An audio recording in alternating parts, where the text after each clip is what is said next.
వెళ్ళి సంఘీభావం తెలపడం జరిగింది. అక్క, పేదల పక్షాన ఖమ్మం జిల్లాలో జరుగుతున్న ఈ బాధితుల పక్షాన మీరు చేస్తున్న నిర్వహణ నిరాక్షకు మీకు ఉద్యమాభివందనాలు తెలియజేస్తూ, అలాగే కార్యక్రమానికి వచ్చిన వివిధ సంఘాల నాయకులకు, జాగృతి నాయకులందరికీ కూడా పేరు పేరున ఉద్యమాభినందనాలు తెలియజేస్తూ, మిత్రులారా, భూదాన్ భూమి అంటేనే పేద ప్రజల హక్కు.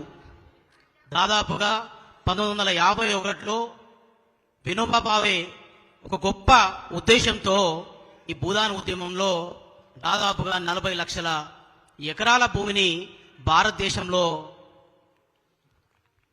వివిధ వర్గాల నుంచి సేకరించి భూమి లేని పేదలకు పొందాలన్న ఉద్దేశంతో, సమాజంలో సమానత్వం సాధించాలన్న ఉద్దేశంతో ఈ భూదాన్ ఉద్యమాన్ని ప్రారంభించారు. మా ఊరు భూదాన్ పోచంపల్లి. మా ఊరు దగ్గర నుంచే భూదాన్ ఉద్యమం మొదలైంది. వినోబా భావే గారు మొట్టమొదటిసారి 1951లో భూదాన్ పోచంపల్లికి వచ్చి, మా ఊరు పేరు ముందు పోచంపల్లి, భూదాన్ ఉద్యమం స్టార్ట్ అయిన తర్వాత అది భూదాన్ పోచంపల్లి అయింది.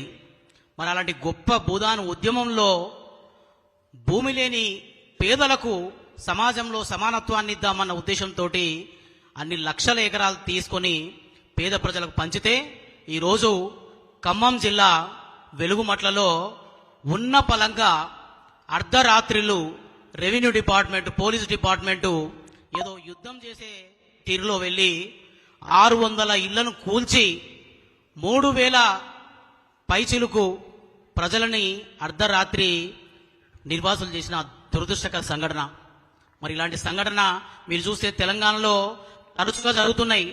తెలంగాణ మరి రైజింగ్ తెలంగాణ అంటున్నారు. ఇది తెలంగాణ రైజింగ్ తెలంగాణ లాగా లేదు, బుల్డోజర్ తెలంగాణ లాగా ఉంది, డిస్ట్రక్షన్ తెలంగాణ లాగా ఉంది. ఎక్కడ చూసినా వారాంతంలో ఎక్కడో దగ్గర కూల్చివేతలు, నిర్వాసితులు, ఆహాకారాలు. మనం చూస్తే అటు చూస్తే నాగర్ కర్నూలు సంఘటన. మరి ప్రభుత్వం నిద్రపోతుందా? ఏం చేస్తోంది? పేద ప్రజలు పైసా పైసా కూడగట్టుకొని చిన్న ఇల్లు కట్టుకుంటే 600 ఇళ్లను, దాదాపుగా 600 కుటుంబాలను రోడ్డున పడి చేసిన పరిస్థితి.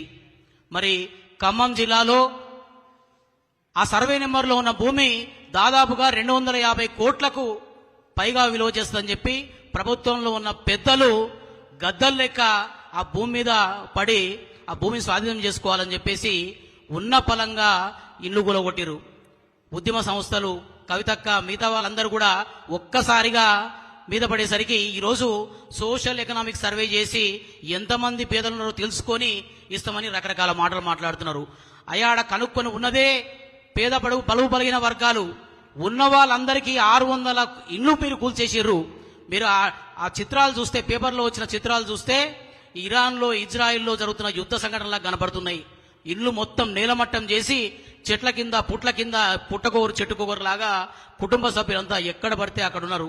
ఉన్న పలంగా అర్ధరాత్రులు, అపరాత్రులు ఇట్లా వచ్చి ఉన్న పలంగా ఇంట్లో బయటికి లాగి వస్తువులన్నీ బయటకి ఇసిరి ఇల్లు నేలమట్టం చేస్తే ఎక్కడికి పోవాలో వాళ్ళు పేద ప్రజలు. ఇది భూదాన్ ఉద్యమానికే విరుద్ధం. అయ్యా రాహుల్ గాంధీ గారు, మీరు రాజ్యాంగం బుక్కు చేతులు పట్టుకొని తిరగడం కాదు, మరి ఈ రాష్ట్రంలో రాజ్యాంగ స్ఫూర్తికి విరుద్ధంగా పేద ప్రజలకు వ్యతిరేకంగా రోజుకొక సంఘటన జరుగుతున్నాయి. మీరు గమనిస్తున్నారో లేదో మీ ప్రభుత్వ పెద్దలకు కొంచెం చూసి చెప్పండి.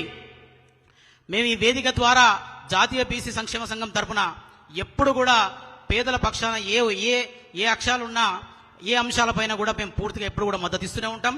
అక్క, మీరు చేస్తున్న ఉద్యమానికి ఎప్పుడు కూడా మా నిరంతరం మద్దతు ఉంటుంది.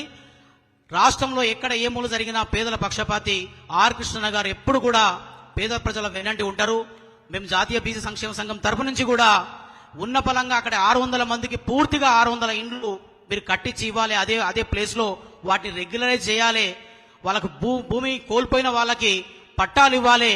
వాళ్ళకు ఉన్న పలంగా రోడ్డు మీదకి వేశారు కాబట్టి ప్రతి కుటుంబానికి 1 లక్ష రూపాయలు నగదు పరిహారం చెల్లించాలి ఇమ్మీడియట్ గా అని చెప్పేసి ఈ వేదిక ద్వారా మేము ప్రభుత్వాన్ని డిమాండ్ చేస్తున్నాం. మీకు పేద ప్రజలకు ఇచ్చిన భూదాన్ ఉద్యమానికి సంబంధించిన భూములు ఎక్కడ పెరిగితే, రేట్లు ఎక్కడ పెరిగితే అక్కడ ప్రభుత్వ పెద్దలు గద్దలు లెక్క వాళ్తున్నారు.